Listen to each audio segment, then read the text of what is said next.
I still couldn't believe what was happening. I woke up to find 3 guys staring right at me. One of them was busy cooking in the kitchen, while another walked out looking groggy with his baby face. And then, whoa, a 6-pack. No, scratch that. Another guy stormed in, his face scrunched up in frustration, sweat dripping down his chiseled muscles. I froze. This couldn't be real life. What the fudge? The scene was straight out of some cringy rom-com, yet here I was, the main character, living with 3 dudes. Wild, right? What do you think happens next? Drop a comment below and let me spill all the tea about this chaotic mess. I'm Jenny. For 16 years, I lived in the US with my parents. But after my sweet 16, I decided to chase my dream and study abroad in Korea. Obviously, my parents weren't thrilled. Don't sweat it, I've got this. I'll handle everything and head to Korea. Big words, but let's be real, I still needed their cash. Mom was low-key spiraling, but I figured she was just being dramatic.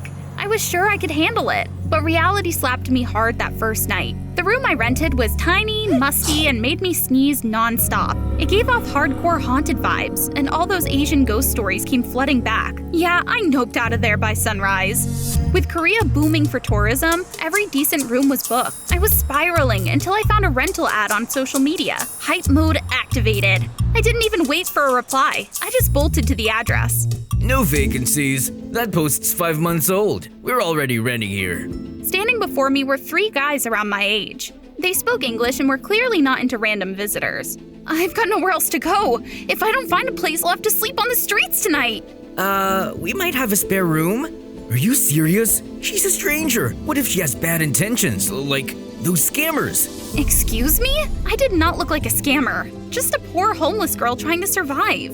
But we can't just leave a vulnerable girl out there. Bingo! Hope sparked. Sleeping outside in a foreign country? No thanks. After some back and forth, they reluctantly let me crash until I found a new place. Thinking back now, I still felt out of my depth. I promised myself to keep my guard up and find a new spot as soon as possible. Yo, Jenny! Breakfast is ready! The one knocking was Henry. He's a year younger, Korean-American, and a total sweetheart. He was the first to back me up. The breakfast table felt awkward. I wasn't sure how to act around these guys. I glanced around. Lucas, American, the oldest by a year, and he had a mature, serious vibe. This guy looked like someone who had his life together. Then there was Daniel, the moody one. He always seemed ticked off, like I owe him $1 million. The table was loaded with Korean food. I grabbed the chopsticks, but they slipped right out of my hands and hit the floor. Daniel snorted, but before I could get salty, Lucas handed me a fork. Maybe he wasn't as intimidating as he seemed. Over the next few days, I scoured every corner of Seoul, searching for a place. My broken Korean got me nowhere, just a lot of head shakes and disappointed looks. One day, a super friendly guy offered me a sweet deal on a place near downtown. Since I looked young, he even gave me a discount if I paid 2 months up front. He kept pushing me to hurry, saying it wouldn't last. Desperate, I paid and went back to pack. But when I told Daniel about it, he dropped the bomb. You got scammed. What? No way! As much as I hated to admit it, he was right. The guy ghosted me and the house wasn't even his. My savings were gone. I had nowhere to go. You gotta be smarter about these things. But hey, you can stay here. Wait, seriously? For real? They let me stay. Maybe living with 3 guys wouldn't be such a nightmare after all. To show my gratitude, I decided to cook them a bomb meal. I'd heard Koreans love spicy food. So I whipped up some fire tteokbokki. I placed the steaming dish on the table and everyone looked a little wary. Lucas took the first bite, then the others followed. I watched eagerly. Lucas kept a straight face, but I noticed his face turning red. Daniel burst into a coughing fit, practically choking. Henry chugged his water like his life depended on it. You guys okay? I took a bite of the tteokbokki. The moment it hit my tongue, the intense spiciness made my head spin. Henry quickly handed me a glass of water, but my mouth had already gone numb. I was pretty sure our taste buds were wrecked. Yet, not wanting to make me feel bad, we all powered through, finishing the disaster dish. By the end, everyone's lips were red and swollen. Later that day, my parents called. Not wanting them to worry, I kept quiet about living with 3 guys and only mentioned that I was about to start at my new school. I was still kind of salty about my parents' earlier objections, so I didn't feel like staying in touch. That didn't stop them from sorting out my enrollment at an international school, though. There, I met a bubbly Korean girl named Harry. She was super friendly and didn't hesitate to strike up a conversation. Before long, we were having lunch together and becoming fast friends. Harry was a blast. She took me to a local Korean market where we tried every kind of street food imaginable. My stomach! I think I overdid it. You okay? Jenny, your place is nearby, right? Can I borrow your bathroom real quick? I froze. How could I possibly let her come over when I was living with 3 guys? Jenny, come on! I can't hold it anymore! Harry was desperate, and there weren't any cafes or public restrooms in sight. Left with no choice, I nervously texted the group asking them to clear out for a bit. When we got to the house, it was empty. I breathed a sigh of relief and led Harry straight to my room. Jenny, who do you live with? I don't see any roommates. Oh, they're out for now. I silently prayed she wouldn't ask more questions, but Harry's curiosity was endless. Whoa, whose piano is this? It's gorgeous! Don't touch that. It's not mine. Let me walk you out. See you tomorrow, okay? Finally, she left, and I was met with 3 pairs of judgmental eyes when the guys returned. I swear it was a one-time emergency. Even though I felt bad, I couldn't help but think they were overreacting. It was like they were avoiding the entire world. Suspicious much? Meanwhile, I'd just started a part-time job at a 7-Eleven. A few days in, I began receiving anonymous threat letters slipped into my bag, no less. The weird part was that I had no clue what I was being threatened about or who was behind it. One night, as I was heading home from work, I couldn't shake the feeling of being followed. The footsteps behind me got louder, and suddenly a hand landed on my shoulder. Jeez Louise! Jenny, it's me. Are you okay? Lucas? Someone's been sending me threats and following me! The anonymous letters freaked everyone out. The mood in the house turned serious. Come on, guys, it's probably just a prank. No way, you need to be careful. Their overly protective vibes made me anxious. It felt like they were hiding something. The next day at school, Harry kept pestering me about coming over again. Even after I politely declined, she wouldn't take no for an answer. Her insistence was starting to feel intense. When I turned her down for the 3rd time, she seemed visibly upset. That afternoon, my mind was consumed by the threat letters. Watch out! Before I could react, Daniel pulled me aside just as a potted plant crashed to the ground where I had been standing. Looking up, I caught a glimpse of someone darting back inside. My heart stopped. It was Harry. What the fudge? Just because I didn't invite her over? You okay? I nodded, still shaken. For the first time, Daniel didn't look so grumpy. Actually, he seemed kind of handsome? As the crowd of students gathered, Daniel pulled his cap low and grabbed my hand, leading me away from the scene. Once we were back home, I had enough. It's time you guys tell me what's going on! Alright, we're actually part of a boy band called TOT. We've been laying low because of some issues with obsessive fans. Wait, what? We didn't tell you because we didn't want you caught up in our mess. That's also why we were hesitant to let you stay.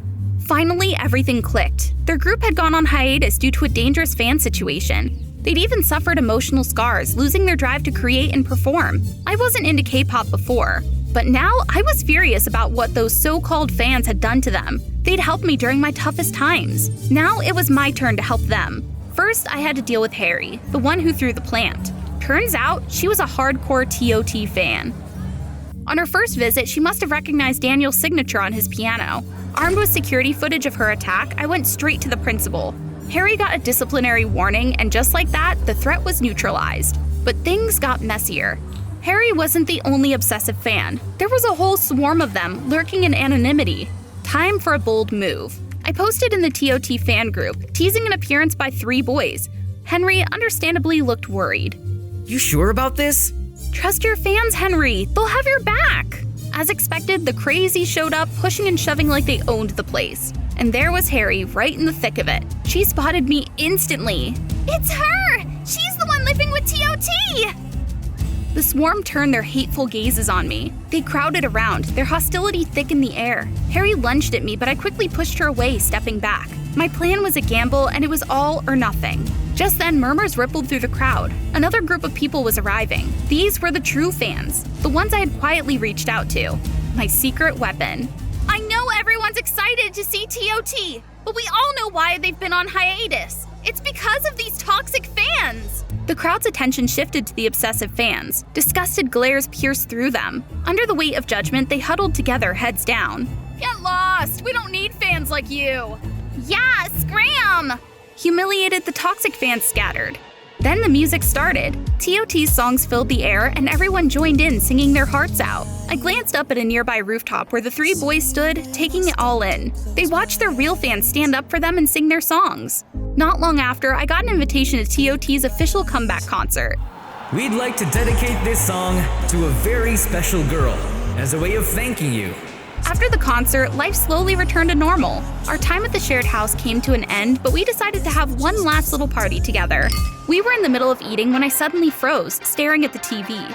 My parents were on the news again, this time on an economic program. Nothing unusual. Sometimes they gave interviews. My Korean had improved a bit, enough to catch the ticker scrolling across the bottom. Bankruptcy. I felt like a fool. All this time I'd been living off their support, completely unaware of the company's troubles. I tried calling them, but there was no answer. My chest tightened with worry. I need to go back to the US now. Turns out a senior manager had run off with all the money, leaving the police with no leads. My family was facing a mountain of debt. We were prepping for a press conference to announce the bankruptcy when my mom suddenly burst in with unexpected news. Jenny, can you believe this? We've been invited to organize a massive concert! I couldn't believe my ears. If this was real, a successful concert could save the company. Whose concert, Mom? It's a Korean boy band. His band's name is TOT. I jumped up, overjoyed. I had to see them immediately. This was real. TOT was kicking off their first US tour, right in our hometown. I couldn't wait to attend, this time with my parents by my side. The stage was huge! The cheers were deafening! The spotlight shone on me, and the singer Lorraine in her sparkling dress walked over. Then she reached out and invited me up on stage. What? She invited you on stage? Shh, I don't want to brag too much. But we did a duet of her latest song. That's awesome! Do you have a video? Let me see!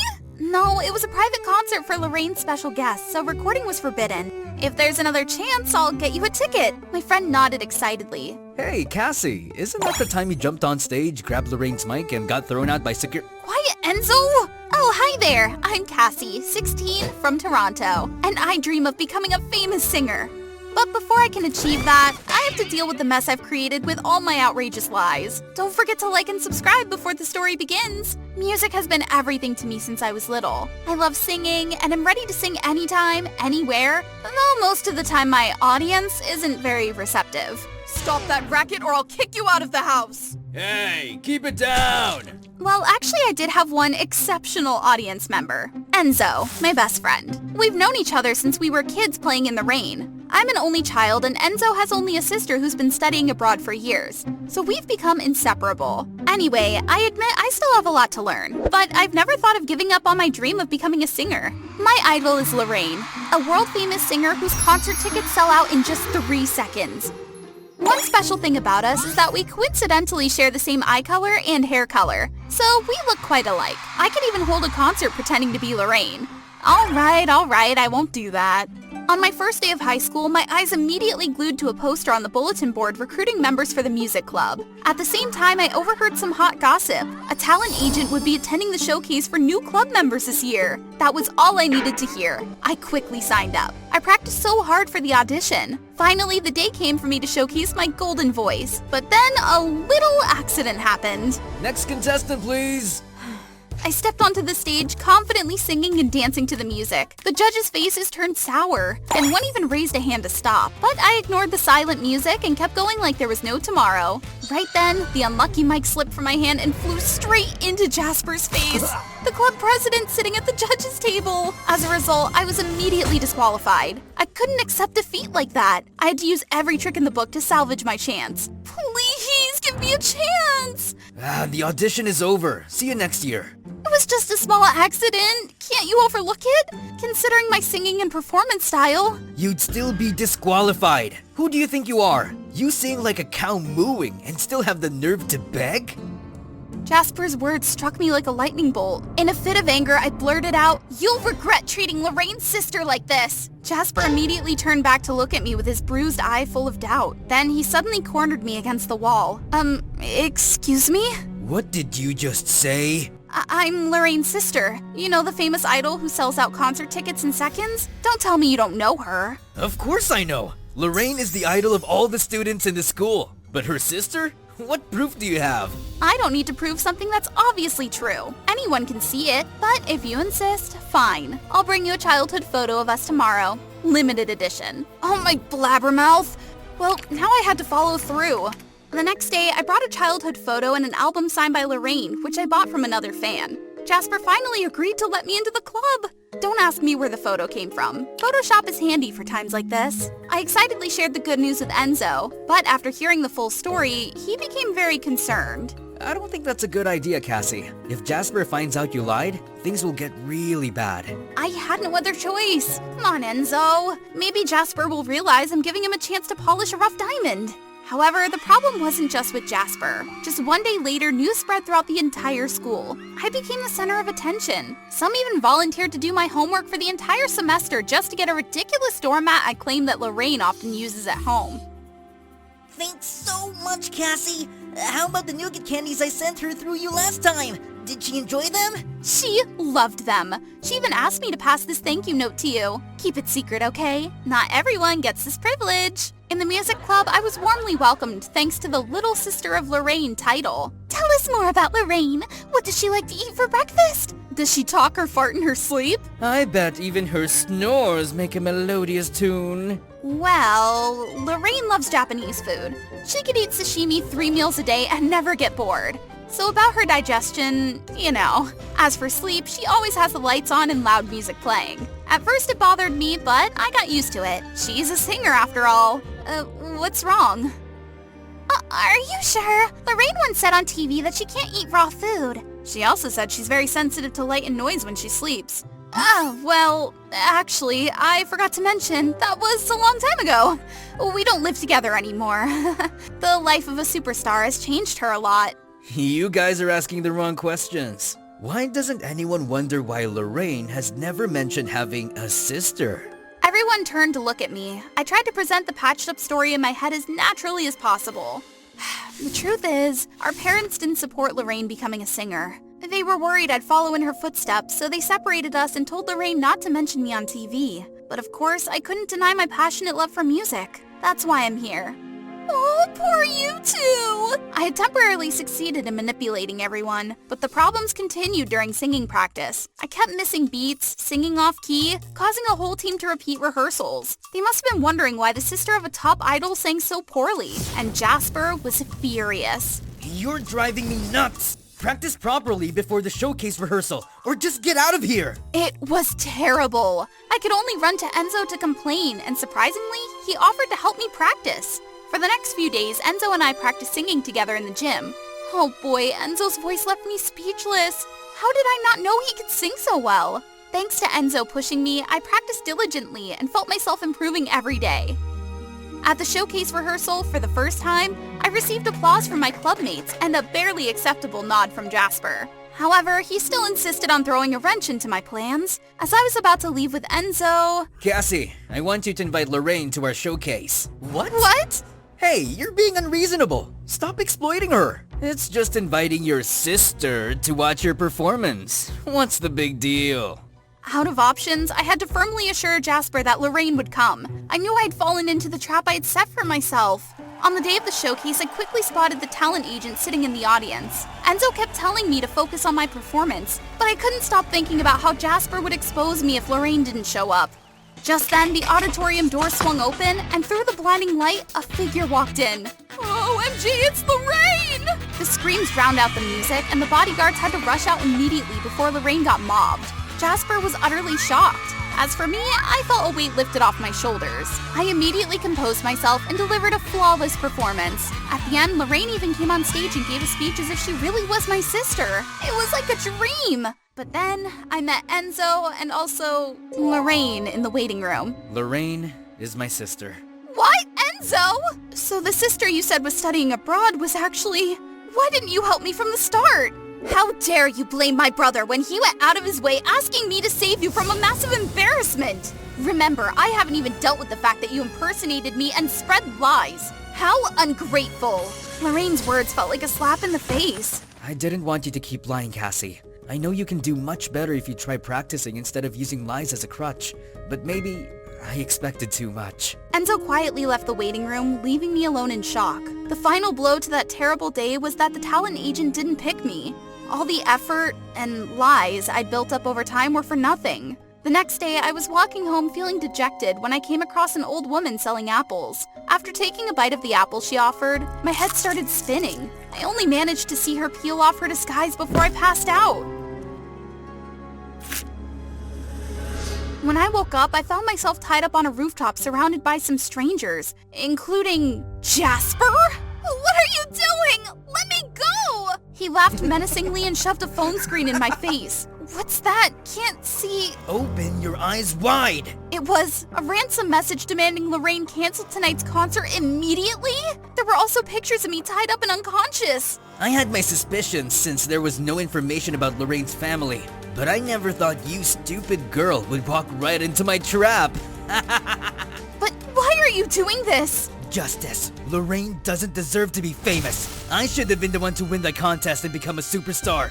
Let's see how long her bubble of fame lasts. From this rooftop, you could see the outdoor stadium where Lorraine's concert was set to take place. Jasper eagerly waited, but 10 minutes, 15 minutes, then 20 minutes passed. I kept pleading for my life until I was hoarse, but there was no sign of Lorraine's concert being canceled. No, this can't be. Is it because there was a problem with the network, so the message hasn't arrived yet? Lorraine isn't going to save me. Let me go and we can talk this out. What? No way she'd sacrifice her own sister. I'm not her sister! I'm sorry, Jasper, but I've been lying ever since I first met you. I love singing and have always wanted to be a singer, but I know now I've been going about it the wrong way. No! But I mean, we could calmly discuss this, please! You little brat! How dare you deceive me! Stop! Enzo rushed up from behind and tackled Jasper, then deftly dodged, causing the other two thugs to crash into each other. We backed up to the edge of the rooftop as Jasper got back on his feet. You'll both meet your end today. I'll count to 3, then we jump, okay? 1, 2... Are you crazy? Ah! Enzo suddenly grabbed me and jumped. I felt like my soul left my body until I landed on something soft and bouncy. We had landed on an inflatable cushion. I was alive! It turned out that when Jasper sent the message, Lorraine was busy preparing to go on stage. Enzo saw the message and quickly called the police before rushing to the rooftop to save me. In the end, Jasper got his bitter punishment in jail, while Lorraine's concert was a smashing success. It's true that in any situation, the best weapon for victory is your own hard work, rather than trying to create a fake perfect version of yourself, right? That sounds cool. Hard work is great, but you also need to cut down on the tall tales. Don't worry, with you around to remind me, I'll be just fine. Looks like you owe someone a date for all that saving. That night, I was cruising in a brand new Porsche with my boyfriend, heading to the most luxurious party ever. But when he pulled up in front of a yacht, my excitement turned to panic. A party on a yacht? You know I'm afraid of deep water, right?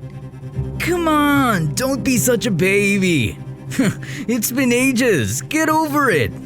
Get over it? Go by yourself. You don't love me anyway. Your family's company needs me. Your parents need me. And you belong to me. No, Ben, we are done. And stop bothering me. I ignored him and vanished from there. Hey there, I'm Natalie from North Chicago. The guy just now was Ben, my boyfriend. But our relationship was far from perfect. I was with him because my parents wanted it that way. Back home, ignoring my parents' anger, I stormed into my room and slammed the door shut. Book me a flight to Kyoto. Yes, Japan. First thing in the morning. I needed to get away for a while to show them I meant business. I'm not kidding. Not this time. The next morning, I was at the airport ready for my indefinite, unplanned getaway. But as I was sipping on a Frappuccino, super excited, I spotted Ben. Oh no, not now. Was he following me? Look, that's her there. I ran for my life through the airport. Luckily, my flight was boarding. I sprinted onto the plane and escaped. Phew. I knew Ben would probably fly his private jet to Kyoto to intercept me, but I'd cross that bridge when I got to it. I stayed up all night planning what I'd do in Kyoto. Wear kimonos, enjoy nagashi somen, blah blah blah. Chill. Literally chill. The plane landed and I woke up from a nap that felt like a day long, my body nearly numb. As I followed the crowd out to the airport, I realized something was off. Wait a minute. Phuket International Airport? Am I in Thailand? A friendly driver dropped me off at a luxurious hotel, beaming before driving away. Sawadee ka, welcome to Thailand. The silver lining was, Ben wouldn't know I was here. As I was hefting my heavy suitcase up the steps, a commotion nearby caught my attention. A group of young guys were spraying water at some girls. Unbelievable. Hey, you can't do that! Huh? Hey, oh. He just went, oh, and then splashed water at me. What the fudge? Trying to mess with me? I'm taking all of you to the police station. Despite my complaints, the cops looked me up and down as if they were trying not to laugh. What? Is this some kind of just-for-fun reality TV prank? But no, before I could lose it, the officer burst out laughing. This is Thailand's traditional water throwing festival. They're sharing luck with each other. Welcome to our beautiful country. So, that's it. Oh, how embarrassing. I couldn't bear to look at them anymore. Many tourists come here just to join this festival. It's a lot of fun. This new friend handed me a water gun and then the water fight began. The wetter you get, the luckier you'll be in the new year. Just make sure I don't end up drowning. What's your name? Natalie! Call me Sunan. We frolicked, played, and exchanged good luck wishes for the new year. What the heck? Did Ben follow me all the way here? I quickly hid behind the crowd, praying he wouldn't spot me. Just then, a hand grabbed me and pulled me away. Sunan led me to a quiet alley away from the bustling festival outside. I don't know what's going on between you and those people, but they don't seem like good folks. You're right. I spilled the beans to Sunan about my long story with Ben, how he was such a problematic boyfriend, and how I had to flee. He'll hunt me down everywhere to drag me back. Huh. I think I have a way to help you. Sunan took my hand. He was a few years older than me, a fit and handsome Asian guy. Sunan pushed me into a traditional clothing store, and I was instantly overwhelmed by the gorgeous outfits. Stepping out of the fitting room, I hardly recognized myself in the mirror. Oh my goodness, she looks just like Lisa from Blackpink! So elegant! Thank you. I blushed, turning to see Sunan staring at me in awe. Did I look strange? I'll change back right now. No. You look beautiful. Just as we left the clothing store, I bumped into Ben and his gang. Uh-oh, which way to run? But he just walked past me as if he didn't recognize me. Phew. Thanks, Sunan. For the first time, I felt relaxed and free. No fear of anxiety anymore. Sunan took me to visit Wat Prak Khao, the Temple of the Emerald Buddha. Once again, my jaw dropped at its majesty. This architecture is seriously no joke. As Sunan was engrossed in telling me about the temple, a monk approached and smiled at me. I extended my hand for a friendly handshake, but Sunan quickly intervened. He folded his hands and bowed respectfully to the monk. After a moment of confusion, I followed suit. Please enjoy your time here, and may you find peace and enlightenment. I nodded respectfully, appreciating the monk's warm reception. Thanks for saving me again. It was just a reflex, I guess. Don't worry. Most foreign tourists don't know that. It's not really their fault. Sunan was indeed a warm and understanding guy. Just then, his phone rang. He looked at me anxiously before hanging up. What's wrong? Will you come with me, Natalie? We went to a bustling market and then turned into a small alley and stopped in front of a cozy-looking house. Welcome to my home! Sunan's mother and sister came out to greet us as warm as if I were a family member.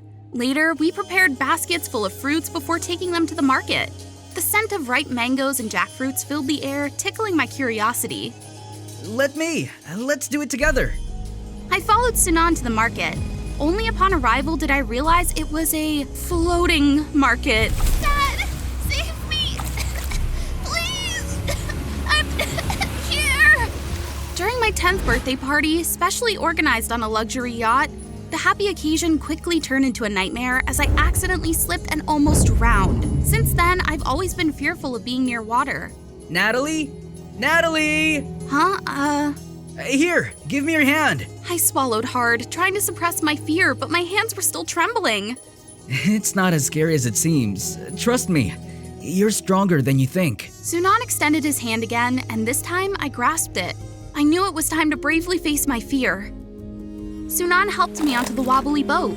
Touching the cool water, I realized nothing was fearful anymore. Everything was perfect now. Hey, give me some coconuts. Right away, sir. As Sunan energetically chopped coconuts, and when I handed them to the customer, I realized it was Ben. He was also shocked to see me, but before I could flee, he grabbed hold of me.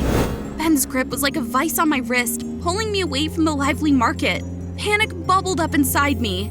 Great, just great. I was about to be dragged back to the US and shoved back into the Ben's girlfriend box. Hey! There stood Sunan, his anger palpable. I tried to signal him to stay back, knowing he was outmatched by Ben. But nope, Sunan wasn't having any of it and charged in. My heart was racing. I couldn't even watch. You're such a dork. And bam! Ben hit the ground hard, twisting in pain. What was that? Who the heck are you, dude? Before Ben's goons could jump in, Sunan flashed his badass smile. Well, Dad's a Muay Thai legend, and guess what? So am I. Ben's minions turned pale, exchanging "we're in over our heads" looks, and backed off. Sunan stepped up, grabbed my hand. Let's get you out of here. Natalie, get back to the States now, or don't bother coming back at all. Please, Natalie, come back to us. Fury washed over me. Ben was the epitome of a jerk. With a heavy heart, I withdrew from Sunan's grasp and faced Ben. Sorry, Sunan. Ignoring Ben's sweet nothings and grand promises on the flight, I stayed silent, immune to his charm. Back home, facing my awaiting parents, I shut the door on Ben's smug face. Sorry, we have a family meeting. Do you have any idea how embarrassed we've been? Luckily, Ben's ready to let bygones be bygones if you guys tie the knot. And you... I can't marry someone I don't love, Dad! She's speaking the truth. We married to please our families, and look at us. Wealthy but miserable. Do we want Natalie to end up like this? Her words hit hard, leaving me and Dad heartbroken. Dad slumped, speechless, and Mom enveloped me in a comforting hug. Money can't buy happiness, darling, but love can. Post that confrontation, I severed all ties with Ben, but he was relentless. His incessant calls and messages bordered on stalking, forcing me to hire a bodyguard. Miss, your bodyguard is here. Great. His main job? Keep Ben out of my orbit. Need a drink, miss? No need. The butler's got it. Doubt they can serve up a fresh coconut, though.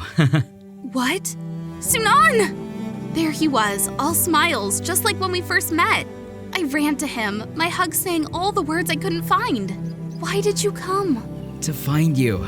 I couldn't stay away, knowing I needed to be with you. My heart danced. Somebody slap me or shoot me to Mars. Sunan's here confessing his love. And your life back in Thailand? I'll be a Muay Thai coach here. My family's on board with it. It's just, I wasn't sure if you felt the same. Interrupting him with a kiss, I let my heart speak. You big dummy.